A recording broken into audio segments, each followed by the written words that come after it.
अडचणीत आलाय। नुकतंच बेकरी उद्योगांना लाकडाऐवजी एलपीजी इंधनाची सक्ती करण्यात आली, मात्र आता एलपीजीचा तुटवडा झालाय। त्यामुळे पाव आणि बेकरी उत्पादनं कशी बनवणार असा प्रश्न पडलाय।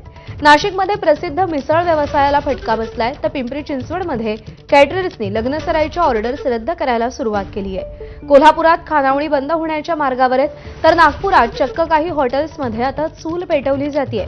त्यामुळे एरवी चुलीवरचं मटण, चुलीवरचं चिकन, चुलीवरचा शेवगा असे बोर्ड अभिमानानं लावणाऱ्या हॉटेल्सना सगळाच स्वयंपाक चुलीवर करावा लागतोय।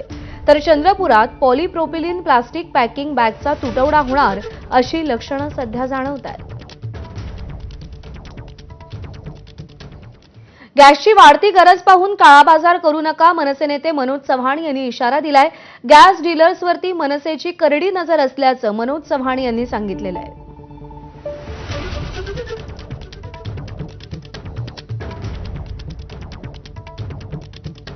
सरकारला माझी विनंती आहे की हा लवकरात लवकर प्रश्न सोडवण्याचा त्यांनी प्रयत्न करावा, परंतु निश्चितपणे आमची गॅसच्या डीलरांकडे करडी नजर असेल मनसेची की अशा पद्धतीचं जर काही माल प्रॅक्टिसेस किंवा चढ्या भावामध्ये जर गॅस सिलेंडर वगैरे विक्री करायचं तर निश्चितपणे त्याला ते भोगावं लागेल।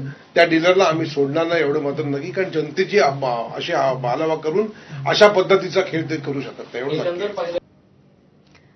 अमेरिका इराण युद्धामुळे गॅस पुरवठ्यावरती मोठा परिणाम झालेला आहे आणि यामुळे घरगुती